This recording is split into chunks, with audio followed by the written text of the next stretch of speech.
My name's Ewan Wright. I'm an assistant professor here at the Education University of Hong Kong. And today's session is something I'm particularly interested in as a kind of early career researcher myself, is the use of bibliometrics by universities to evaluate the performance of academics corrupting research and publication. And this is actually a very nice follow-on from a talk given this morning by Professor Brooks McFarlane, who discussed his observations of the academic profession over his career and thinking about how early career researchers can navigate a world where citations and impact factors have become increasingly important. Okay, so today we have 3 expert speakers who will each talk for around 10 minutes, hopefully leaving plenty of time for discussion and questions from the audience. So firstly, to my right here is my colleague Ying, who is an assistant professor in the Department of Education Policy and Leadership here at EdUHK, and her work focuses on values education and teacher development, as well as social justice and student voice.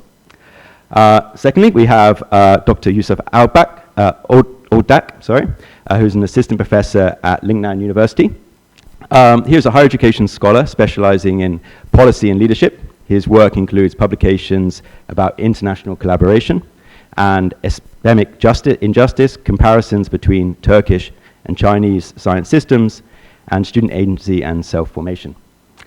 And finally, we have Hugo Horta, who's an associate professor at Hong Kong University, which is where I did my PhD, so I know Hugo well from that time. He is a specialist in higher education, science and technology and public policy, and he is one of the 3 editors-in-chief of the Springer Journal Higher Education. His research interests include structures of higher education research in Asia, knowledge production and evaluation, and the strategic research agenda of doctoral students. Okay, so as I said, we'll have 10 minutes for each presenter, and I will pass to the first speaker, Ying now. Yeah, of course. Okay, we'll go to Hugo. All right, then I can start. Okay, so the use of bibliometric metrics or indicators to evaluate academic work. Well, I think the first thing that we need to realize is the indicator or the use of indicators is not a problem per se. They simply try to measure an activity, to measure an output of whatever kind of input that was provided to an action. So in a sense, the indicators per se are not to be blamed, they are neutral. They are there as an instrument that helps us to kind of measure reality. And we do know that reality is too complex to be measured by any indicator, by any potential methodology. What we measure is, or what we try to do is measure a part of it, and what we get is, through the use of these indicators, is a simplification of reality. These indicators help us to have an idea about the work that is being done. This is why it's used in evaluation. Now, the problem is much more how these indicators tend to be used. And the problem is when they tend to be used as the sole metrics to measure academic work.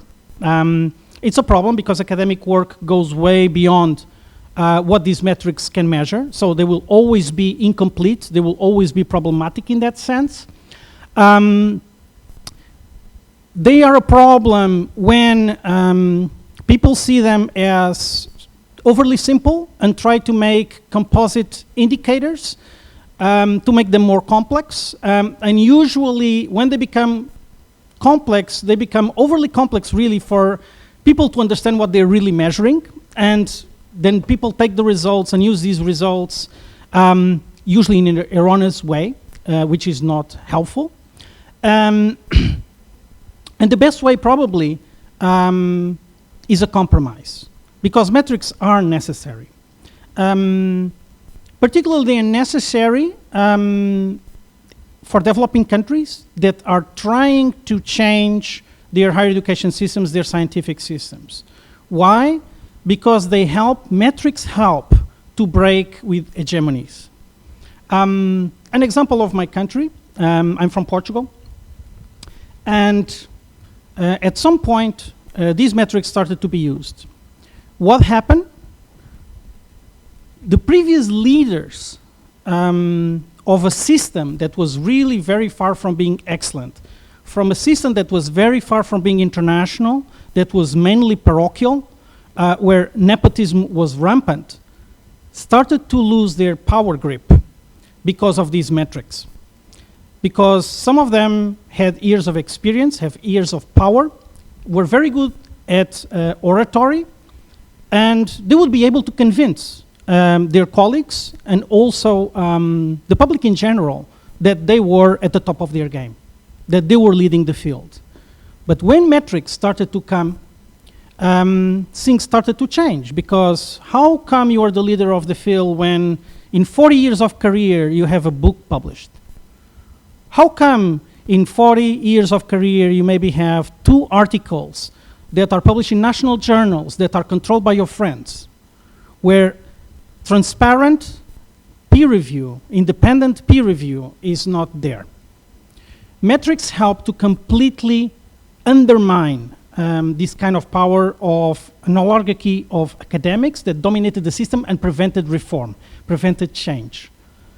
What I see in my country and what I see in many countries was that these metrics help to internationalize the system and help to reward those who sometimes, maybe not as expressive, maybe not as extroverted, maybe not as politicians, but they were the ones that were really doing research, that they were really contributing to the advancement of knowledge, not only for their universities, but for the country, and even globally.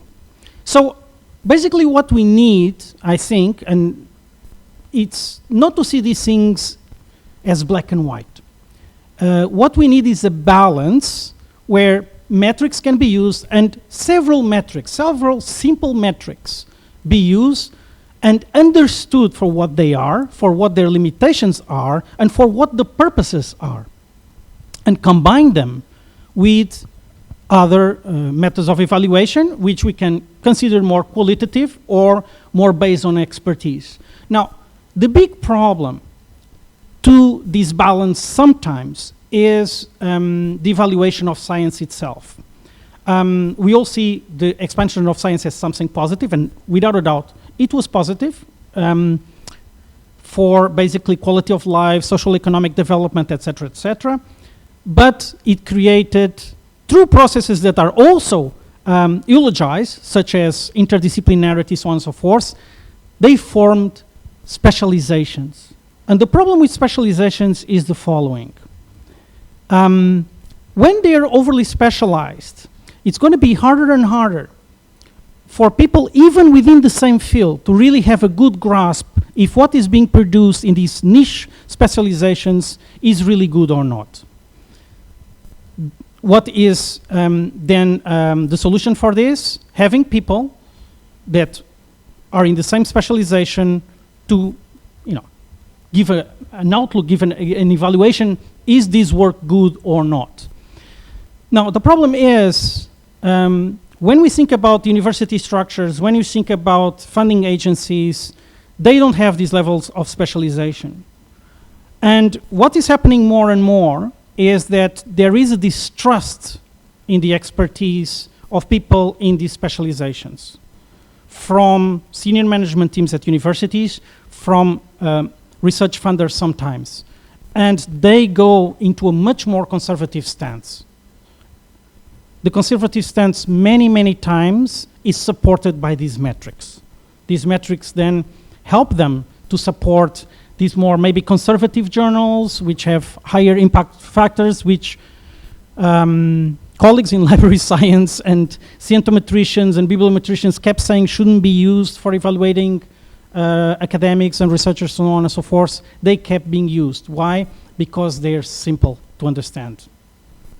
And because they can compare with people in other similar areas that they might understand as similar areas to see, okay, this person deserves tenure, this person deserves promotion, yes or no.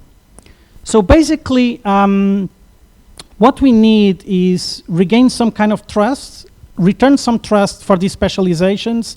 But again, here the developing versus developed higher education systems play a role, because this is much easier to be done in developed systems.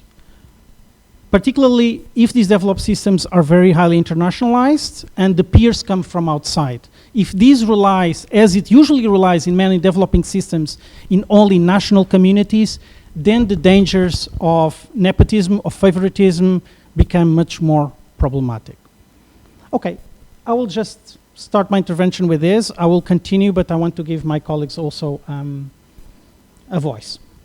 Yeah, thanks.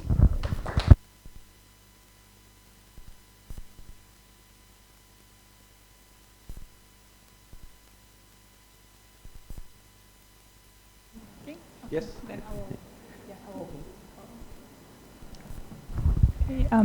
Thank you, Dr. Horta, for your very sharing of the from a kind of also from the global trends of how bibliography should be used or is used, etc. I think my opinions resonates with your perspective on we should use a bibliometrics in a balanced way, but it also has positive sides and negative sides. I think my sharing would be from my personal experience as a junior scholar. I think bibliometrics brings or has implications for me from both positive and negative sides. So it kind of resonates with your perspective on that from the global, kind of more general global perspectives. To me, I think as a junior scholar, as I said, the use of bibliometrics has both positive and negative sides.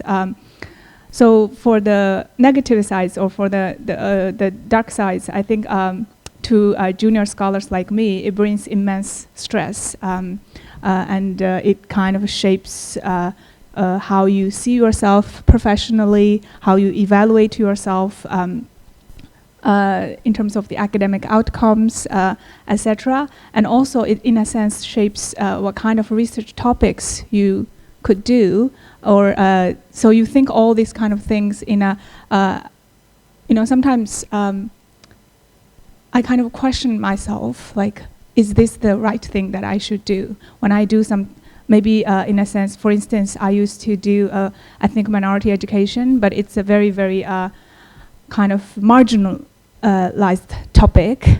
Then in that regard, you find your works not getting as many citations as that you hope they would get. So you would kind of think of those things in a more strategic way, but I'm not sure if that's a good thing or not.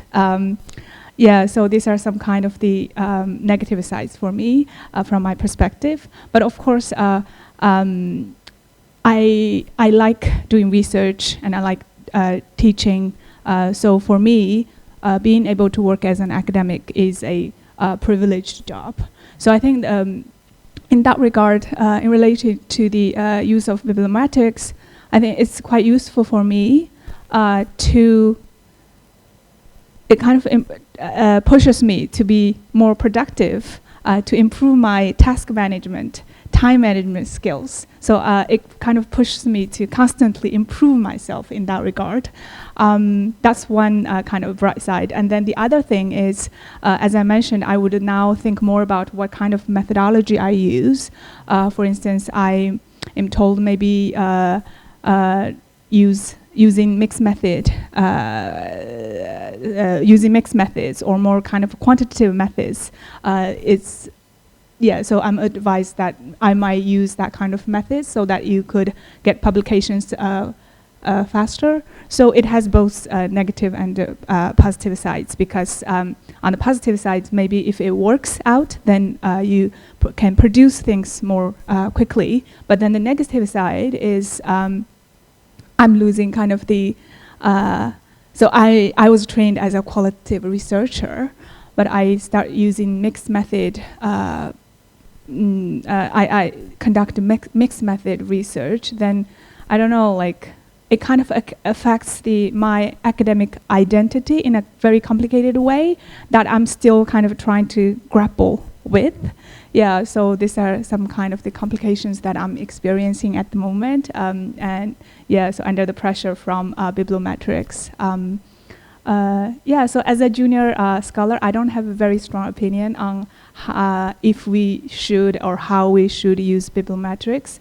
But I think we definitely should be careful if bibliometrics, quantitative bibliometrics, absolutely replace the more kind of a traditional qualitative way of evaluating academic works and publications.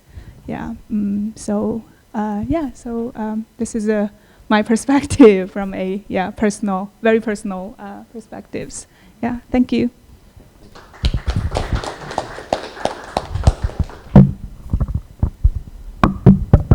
Hello. Yeah. Thanks very much. Very good perspectives from Hugo and G. I think they create a good background, good base for what I will discuss. So I would like to bring three perspectives from three fields about the use of bibliometrics in evaluating faculty. The first one will be for psychological perspective. The second one will be about the scientometric perspective. And the third one with anthropological perspective.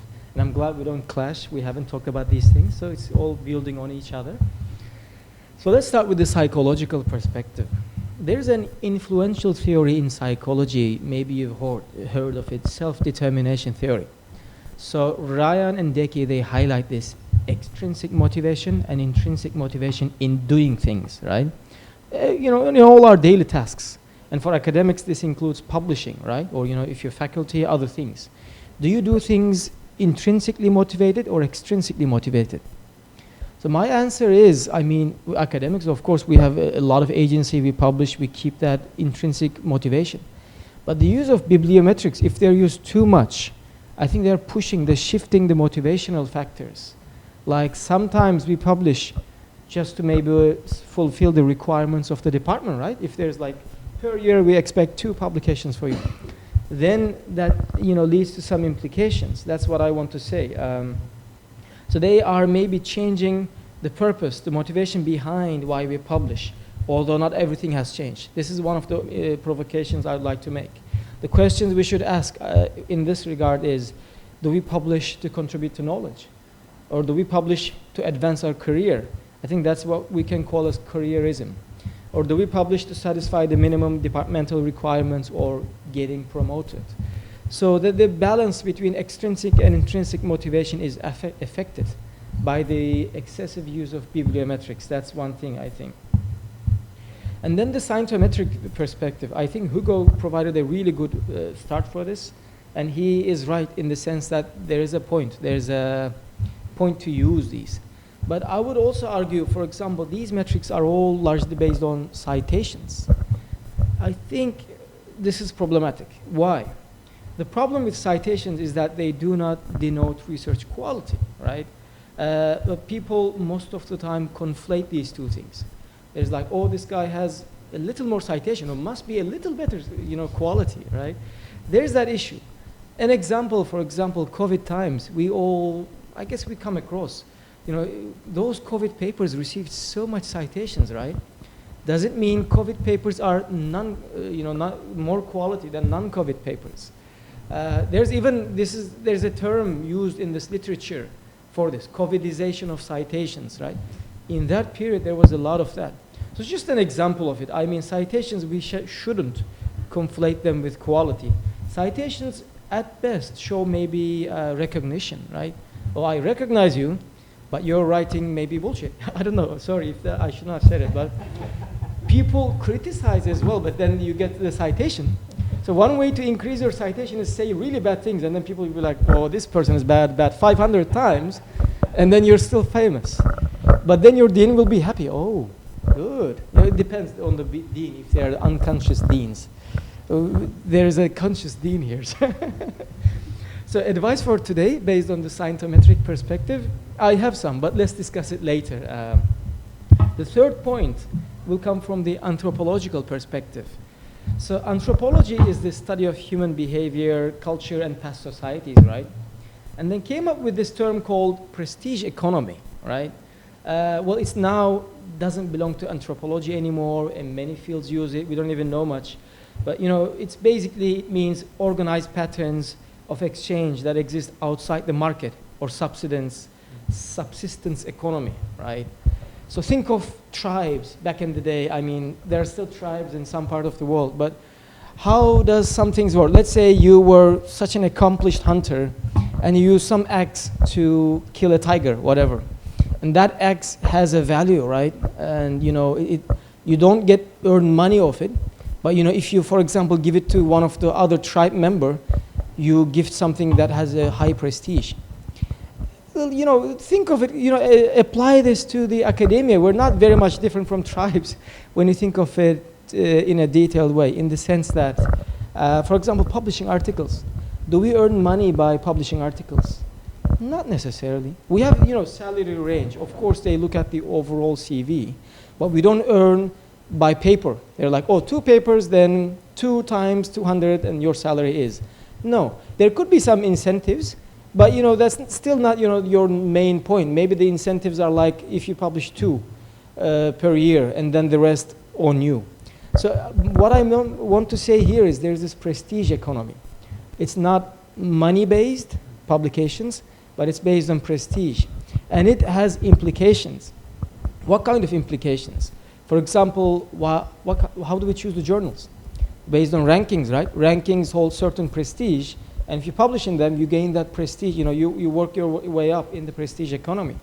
And then books. If you publish book, we were discussing this earlier, books are under a bit challenge in these days because articles give you that quick prestige in a quick way. And then in terms of citations, you may still be getting the same number of citations. So those are the things that affect, and maybe they may have different effects on different career stages. I guess I can still say I'm an early career researcher. It has been 3 years. Early career people, normally people do not know your name much, right? Just, who's Yusuf? We don't know. But once you publish in a, let's say, top journal, quote unquote, then they know your name. Oh, they're Yusuf, he published in a high-ranked journal. So for early career people, there is that effect. That's what I observed. And then they start thinking, oh, he published once, he can publish more. That thinking can help you pave the way for, career, I think. And then if you publish one more in one of those top journals, and then they're like, oh, he's gonna, quote unquote, good scholar. Well, you never know. Maybe I will be burned out in 2 years later. Yeah, there's always that risk. Or anyone. But the expectation changes from other people's perspective. So this prestige economy thing is there, and it's very much affecting us. And it will affect more if we use bibliometrics excessively in assessing academics, especially early career academics. But I think it's not just affecting early career academics. I guess my colleagues concur, but in different natures, of course. Yeah, these are, by the way, actual quotations, like quote-unquote good scholar, if you published in a few, top journals, etc. Those were the 3 points I wanted to make. I mean, happy to discuss more later, and happy to give more examples if anything was unclear. There are, of course, good sides of it as well, but I guess they're for different purposes we can discuss later. Thank you very much.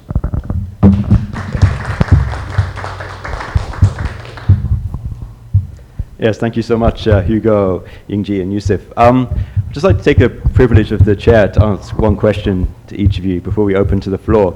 And it's a bit of a personal one. It kind of builds on what you said, Ying. In terms of how do you think bibliometrics have changed your own behavior as an academic, or if they have?